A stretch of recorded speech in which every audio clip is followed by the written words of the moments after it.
ভবিষ্যতের নিরাপদ আবাস নিশ্চিতে বাঘ পাচারকারী ও চোরা শিকারীদের বিরুদ্ধে সর্বশক্তি দিয়ে দাঁড়ানোর আহ্বান জানিয়েছেন পরিবেশ উপদেষ্টা সৈয়দা রিজওয়ানা হাসান। বিশ্ব বাঘ দিবস উপলক্ষে রাজধানীর বন ভবনে আয়োজিত আলোচনায় যুক্ত হয়ে কথা বলেন তিনি। আয়োজনে যোগ দিয়ে বিশেষজ্ঞরা দেশের ফুসফুস খ্যাত সুন্দরবন ও তার জীববৈচিত্র্য রক্ষায় বাঘ সংরক্ষণের বাধ্যবাধকতা তুলে ধরেন। মোশাহেদ রনি জানাচ্ছেন।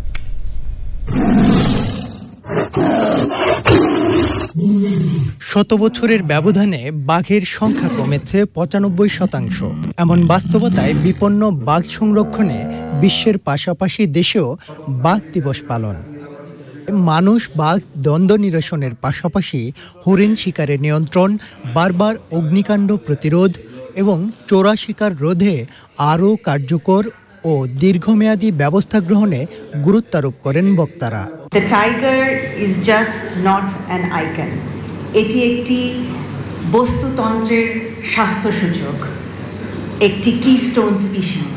বাঘ যে অবস্থায় আছে তাকে সে অবস্থায় টিকিয়ে সংরক্ষণ করার জন্য এবং সুন্দরবন কি পরিমাণ বাঘ ধারণ করতে পারে সে অনুযায়ী বাঘের সংখ্যাটি বৃদ্ধি করার জন্য। আমাদের শুধু টাইগারকে ওখানে নিয়ে যাব সেই চিন্তাটা না করে বরং এমন একটা জায়গায় যেমন সুন্দরবন প্রধান আকাশটা যদি কোনো কারণে ধ্বংসের মুখে চলে যায় যেন we have a biodiversity that is pure.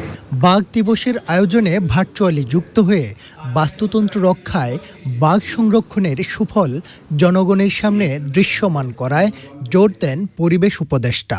আমাদেরকে কাজে কর্মে আরো অনেক উন্নতি দেখাতে হবে।